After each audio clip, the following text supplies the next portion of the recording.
એ 1200 રૂપિયામાં વેચે છે તો રાહુલને થતા નફો કે નુકસાનની ટકાવારી શોધો। અહીંયા નફો થાય છે કે નુકસાન એ ચોખવટ નથી કરી, આપણે નક્કી કરવાનું અને એની ટકાવારી લાવવાની।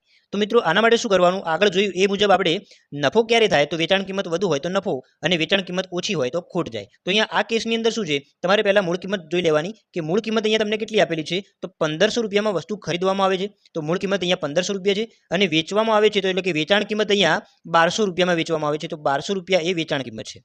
હવે જુઓ વેચાણ કિંમત અહીંયા મૂળ કિંમત કરતાં ઓછી છે, ઓછી હોય તો ખોટ થાય, બરાબર, ખોટ એટલે કે લોસ, તો અહીંયા લોસ પર્સન્ટેજ આપણે લાવવાના છે, બરાબર। ક્વેશ્ચનમાં જે માંગ્યું છે કે નફો કે નુકસાનની ટકાવારી શોધો તો અહીંયા નુકસાનની ટકાવારી આપણે ગણવાની છે, એ અહીંયા ક્લિયર થઈ ગયું।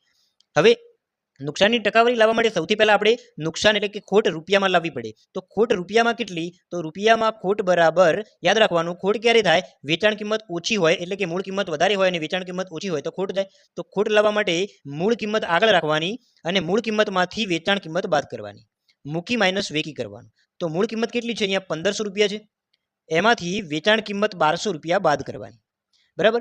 1500 માંથી 1200 રૂપિયા બાદ કરીએ તો 300 રૂપિયા અહીંયા તમને ખોટ મળે છે, બરાબર। તો અહીંયા રાહુલને કેટલી ખોટ જાય છે તો વેચાણની અંદર રાહુલને 300 રૂપિયાની ખોટ થાય છે, બરાબર। તો અહીંયા ખોટને રૂપિયામાં આપણે લાવી દીધું। હવે ક્વેશ્ચનમાં તમને નફો કે નુકસાન ટકાવારીમાં લાવવાનું માંગ્યું છે, બરાબર। તો એના માટે આપણે નુકસાન ટકાવારીમાં કેવી રીતે લાવી શકીએ, તો ટકાવારીમાં લોસ એટલે કે લોસ પર્સન્ટેજ બરાબર રૂપિયામાં ખોટ ભાગ્યા મૂળ કિંમત ગુણ્યા 100, આટલું યાદ રાખવાનું કે ટકાવારીમાં નફો કે નુકસાન લાવવો હોય તો રૂપિયામાં નફો કે નુકસાન ભાગ્યા મૂળ કિંમત ગુણ્યા 100 કરવાનું। તો અહીંયા આપણે કિંમતો મૂકીએ તો રૂપિયામાં કેટલી ખોટ જાય છે, અહીંયા 300 રૂપિયા, તો 300 ભાગ્યા મૂળ કિંમત અહીંયા તમને 1500 રૂપિયા આપેલી છે, ભાગ્યા 1500 કરીએ અને આપણે 100 વડે ગુણી દઈએ। આનું સાદું રૂપ આપીએ તો અહીંયા 2 જીરો ઉડાડી દઈએ, 300 ને હું 15 વડે ભાગું તો 15 દૂ 30 અને 1 જીરો લગાવી દઈએ તો અહીંયા 20% એ તમારો જવાબ બને છે મિત્રો।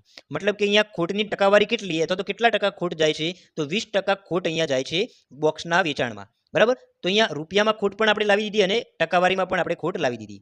પરીક્ષાની અંદર આ ગણતરી આપણે કરવાની નથી, ડાયરેક્ટલી જોવાનું કે અહીંયા મૂળ કિંમત વધારે છે અને વેચાણ કિંમત ઓછી છે એટલે ખોટ જાય, અને ખોટ કેટલી તો 1500 - 1200 એટલે 300 રૂપિયા, 300 રૂપિયાને આપણે મૂળ કિંમત 1500 થી ભાગી દઈએ તો કેટલા થાય